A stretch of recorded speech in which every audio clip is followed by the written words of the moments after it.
आपको दिखाने वाली हूँ कि मेरे वीडियोस की मतलब कॉमेडी वीडियो की शूटिंग कैसे होती है। और उसके बाद में ये मेरी बड़ी सिस्टर है जो हमें एक वीडियो के अंदर इतनी मेहनत करवाई है। इसने पूरी लाइफ में एक वीडियो बनाई है, मतलब एक नहीं बनाती है लेकिन हर बार ऐसे ही मतलब रिटेक रिटेक रिटेक होते रहते हैं। आप सुनो ये क्या बोल रही है। हेलो बोल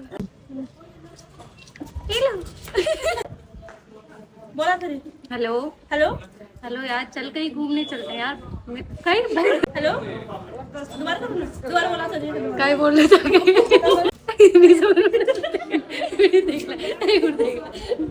हेलो हेलो चल यार, कहीं घूमने चलते हैं। बहुत बोर हो रही हूँ घर पे।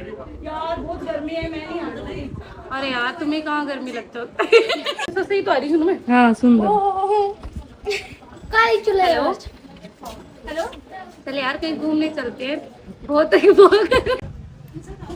बड़ी साल चुप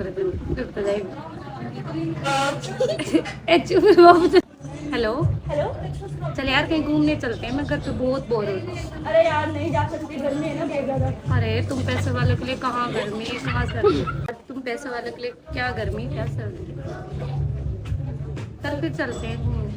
कब चले?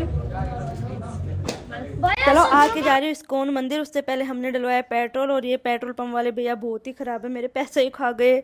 मैंने देखा नहीं तो इन्होंने मेरे को कम पैसे दे दिए और ये हर बार ऐसे ही करते हैं जानबूझ। फिर हम आ गए टेम्पल आने के बाद यहाँ पे प्रसाद दिया जा रहा था। हमने प्रसाद ली, पूजा करी और हम मैं और मेरी दोस्त निकल बहुत ही अच्छे काम के लिए, क्योंकि आज का दिन भी अच्छा था और हम मंदिर में जाके भी आए थे। तो हमें हमारे फ्लैट के लिए हमें चाहिए थी टेबल, क्योंकि हमारे जो मंदिर है वो टेबल पे ही रखा हुआ है, लेकिन वो छोटे टेबल है, वो नीचे है थोड़ा, तो मेरे को अच्छा नहीं लगता, ना ही मतलब मेरी फ्लैटमेट को अच्छा लगता है। तो हमने सोचा क्यों ना हम बड़ी टेबल है। तो हम आ गए फर्नीचर शॉप पे और जैसे ही हम ऊपर गए हमें फर्नीचर देखना था। यहाँ पे ना बहुत ही प्यारे प्यारे से अलग अलग वेराइटी के बेड थे, जो मेरे को ऐसा दिल कर रहा था मेरा जब घर होगा या मतलब मैं अपने घर पे यहाँ पे घर लूंगी तब मैं लेके जाऊंगी। उसके बाद हम निकल गए दूसरी शॉप के लिए, क्योंकि हमें जो टेबल चाहिए थी वो हमें मिली नहीं। तो मैं और मतलब दीदी है ओब्वियसली, तो हम लोग गए दोनों। कहाँ गए थे मेरे को शॉप नाम भी नहीं पता, एरिया नाम भी। उनके साथ गई थी। तो एक ये अंकल थे जो कि बहुत ही इनोसेंट और बहुत ही अच्छे लग रहे थे मुझे, काइंड नेचर के। जाते ही हमने एक टेबल पसंद करी, लेकिन दीदी को ना एकदम से कोई दूसरी टेबल नजर आ गई। तो उन्होंने बोला नहीं नहीं आप रुको थोड़ी देर, इसको स्टिच मत करो, हमें ऐसे वाली टेबल कोई और दिखा दो। जैसे ही अंकल ने हमें दूसरी वाली टेबल, और मैंने तो देखते ही बोल दिया कि फाइनली यही कर दो, ये इतनी प्यारी थी। और मेरे पास ना गीता भी है और मेरे पास हनुमान चालीसा की बुक वगैरह है। तो मैंने सोचा क्यों ना ड्रॉर में हम बुक्स रख देंगे और ऊपर हम मंदिर बना देंगे। तो हमें प्यारी लगी। आपको कैसे लगी कॉमेंट में बताना।